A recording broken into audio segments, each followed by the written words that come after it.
Nah, materi yang pertama ini mengenai biografi tokoh.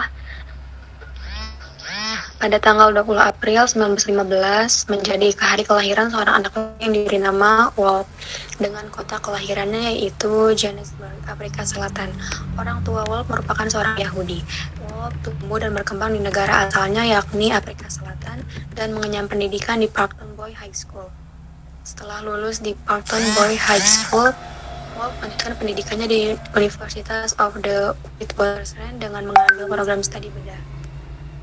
Walt sangat berambisi dan semangat saat mengambil program studi tersebut karena Walt adalah salah satu pengikut Ford.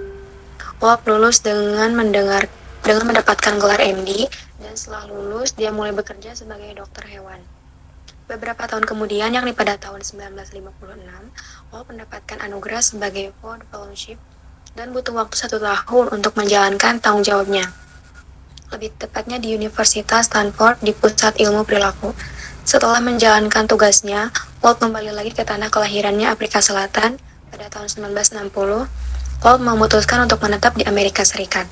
Menetapnya di Amerika Serikat ini dikarenakan Walt sudah menerima pekerjaan di Universitas Wina. Selang 5 tahun, lebih tepatnya pada tahun 1965, Walt kembali mendapatkan pekerjaan di Temple University sebagai profesor.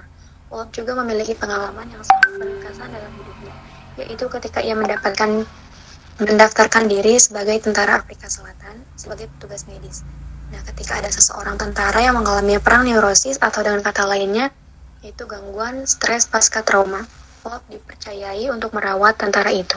Penanganan pertama kepada tentara itu yaitu dengan diberikannya terapi obat. Pendekatan Walt disebut sebagai penghambatan timbal balik, suatu bentuk terapi perilaku yang didasari oleh konsep neurologis interpretasi timbal balik, yaitu penghambatan tindakan yang dilakukan satu jalur saraf oleh aktivitas jalur lain. Penghambatan timbal balik Walt ini mengacu pada penghambatan satu respon dalam konteks klinik, terutama dalam pengobatan fobia atau ketakutan irasional. Prosedur desensitasi ini sistematis dirancang untuk menghasilkan penurunan kecemasan. Hal ini dicapai dengan cara mengekspos klien pada serangkaian pendekatan terhadap stimulus yang menghasilkan kecemasan dalam kondisi yang rileks sampai akhirnya reaksi kecemasan menjadi berkurang. Teknik desensitisasi sistematis ini dikembangkan oleh Walt pada tahun 1998.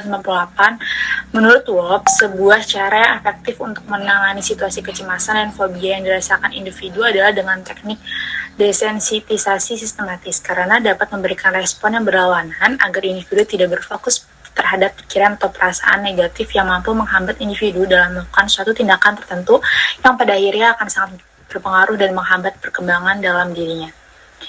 Khusus untuk perawatan kecemasan, Walt mengembangkan teknik penghambatan timbal baliknya yang didasari pada pelatihan ketegasan. Pelatihan ketegasan ini terbukti sangat berguna bagi pasien yang menunjukkan gejala kecemasan sebelum situasi sosial atau beberapa jenis fobia sosial. Ada 3 fase dalam pelaksanaan konseling dengan menggunakan teknik desensitisasi sistematis berikut penjelasannya. Yang fase pertama itu, klien diajarkan teknik relaksasi otot dalam dan latihan pernafasan, misalnya seperti kontrol pernafasan otot atau meditasi. Nah, langkah ini tuh sangat penting karena penghambatan timbal balik, di mana sekali respon terhambat karena tidak kompatibel dengan yang lain. Dalam kasus seperti fobia, ketakutan melibatkan ketegangan dan ketegangan tidak sesuai dengan relaksasi. Nah, fase kedua itu, pada tahap kedua ini terapis dan klien menyiapkan daftar dengan serangkaian situasi atau konteks yang dapat menghasilkan perasaan cemas pada orang tersebut dalam bentuk apapun. Kemudian mereka disusun secara hierarki atau dipesan mulai dari orang-orang yang tingkat kecemasan atau stresnya lebih rendah sehingga mereka mencapai yang paling merasa takut yang dirasakan oleh klien. Fase ketiga, tahap terakhir adalah klien meningkatkan hierarki, yaitu rasa takutnya, memulai setidaknya rangsangan yang tidak menyenangkan dan mempraktikkan teknik relaksasi mereka saat mereka pergi. Ketika mereka merasa nyaman dan tidak lagi takut, mereka akan melanjutkan ke tahap berikutnya dalam hierarki. Jika klien menjadi marah, maka mereka dapat kembali ke tahap sebelumnya dan mendapatkan kembali keadaan santai mereka. Klien akan berulang kali membayangkan dan dihadapkan pada situasi ini sampai gagal membangkitkan kecemasan sama sekali, dan menunjukkan bahwa terapi ini berhasil. Proses ini diulangi saat mengajarkan semua situasi dalam hierarki kecemasan sampai yang paling memicu kecemasan. Kemudian ada eksperimen tokoh. Bob berhasil menggunakan metode ini untuk merawat laki-laki yang berusia 18 tahun dengan masalah gangguan yang dimilikinya, yaitu selalu ingin mencuci tangan terus-menerus. Gangguan tersebut terjadi karena dia merasa takut mengotori orang lain dengan urin.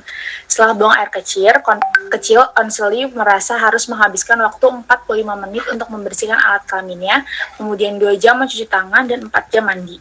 Pelaksana konseling ini menempatkan pria muda yang dalam keadaan relaksasi, kemudian memintanya membayangkan adegan kecemasan rendah, seperti pria ini tak dikenal menyentuh palung air yang berisi tetes urin. Saat kecemasan pasien berangsur-angsur menghilang, Wolf secara bertahap meningkatkan konsentrasi imajiner urin. Selain itu, sebotol urin asli disajikan dari kejauhan dan dipindahkan lebih dekat ke pasien secara bertahap. Akhirnya, Wolf dapat mengoleskan tetesan urin encer ke punggung tangan pasien tanpa menimbulkan kecemasan. Sebuah tindak lanjut 4 tahun kemudian mengungkapkan remisi total dari perilaku kompulsif. Baik dalam menanggapi masalah kecemasan yang sering dialami peserta didik di sekolah, dan juga adanya keterkaitan konselor di sekolah, sehingga sudah barang tentu membutuhkan suatu metode konseling yang efektif agar bisa menanggapi masalah kecemasan yang dialami peserta didik di sekolah, yaitu dengan menggunakan salah satu teknik yang dikembangkan oleh Joseph Wolf, yaitu teknik desensitasi sistematis yang dinilai bisa menangani dan mengurangi tingkat kecemasan peserta didik di lingkungan sekolah. Yaitu teknik desentralisasi merupakan suatu upaya bantuan yang diberikan oleh konselor kepada suatu individu atau peserta didik yang mengalami suatu kecemasan atau masalah tertentu di sekolah, yang gunanya sebagai memperbaiki pola perilaku peserta didik dengan melakukan desentralisasi atau suatu gerakan relaksasi yang menyenangkan yang digunakan sebagai penurunan kecemasan dan juga meningkatkan motivasi belajar peserta didik. Modifikasi perilaku sebagai pengubahan perilaku dan terapi mempunyai keunggulan di samping juga adanya kelemahan. Dibandingkan dengan perlakuan berdasarkan pendekatan psikologi yang lain, psikologi dinamika, misalnya beberapa keunggulan yang dapat ditunjukkan ialah: 1. Langkah-langkah dalam modifikasi perilaku dapat direncanakan terlebih dahulu. Rencana tersebut dapat dimintakan persetujuan individu yang akan dirubah perilakunya, sehingga ia akan lebih kooperatif. Yang kedua, rincian pelaksanaan dapat diubah selama perlakuan berlangsung. Perubahan yang dilakukan disesuaikan dengan kebutuhan klien.